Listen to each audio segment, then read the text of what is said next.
आप देख रहे हैं इंडिया न्यूज और आपके साथ मैं हूं अनुराग मुस्कान।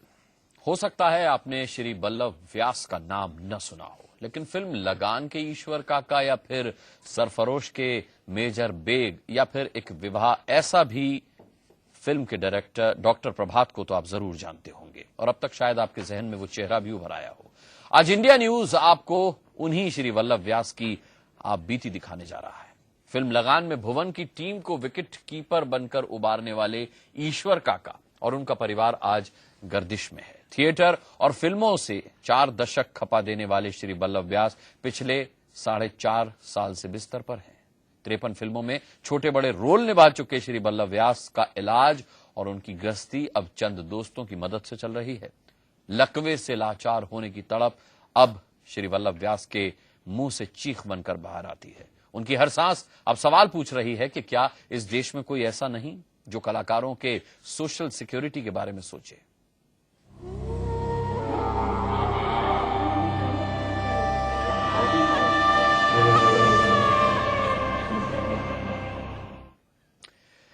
चलिए, हम ईश्वर काका पर जो रिपोर्ट तैयार है वो भी आपको दिखाएंगे, लेकिन इस वक्त उनकी धर्मपत्नी शोभा व्यास हमारे साथ जुड़ी हुई हैं। हम उनसे बात करते हैं। शोभा जी, मैं आपसे जानना चाहूंगा उस दिन के बारे में जब श्री बल्लभ पहली बार आपको खबर लगी कि इस तरह से उन्हें पैरालिसिस हो गया है। क्या कुछ गुजरी, किस तरह से खबर आई, मैं सब जानना चाहूंगा आपसे।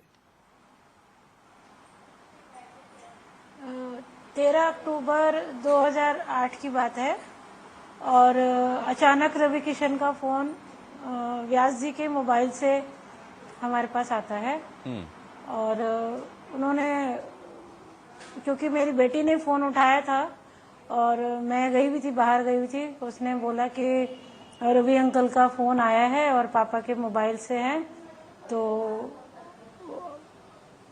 मम्मी से बात करनी है। तो मैं बाहर से वापस आई तो उसने मुझे बताया कि ऐसे ऐसे पापा के फोन से रवि अंकल का फोन आया था और आप बात कर लो।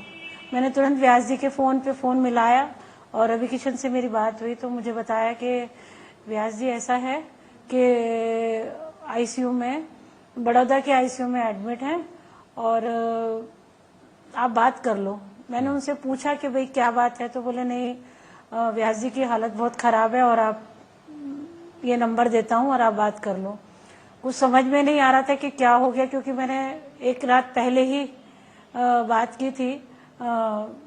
13 अक्टूबर को, 14 अक्टूबर को उनका फोन आया था और समझ में नहीं आ रहा था कि क्या करूं। इस दौरान मैंने फोन किया, व्यास जी के एक दोस्त हैं तरुण माथुर, मैंने उनसे बताया कि ऐसे ऐसे रवि किशन का फोन आया है और समझ में नहीं आ रहा कि क्या हो गया। व्यास जी ने तुरंत, तरुण जी ने तुरंत रवि किशन को फोन लगाया और उससे पूरी बात पता की और बताया फिर मुझे फोन करके कि ऐसी ऐसी व्यास जी की हालत बहुत खराब है। ठीक है, और बड़ौदा में फोन करके बात करते हैं। ठीक है शोभा जी, मैं आपके पास आऊंगा। इस वक्त हमने एक रिपोर्ट तैयार की श्री बल्लभ व्यास जी को लेकर के, वो रिपोर्ट देख लेते फिर मैं आपके पास आता हूं।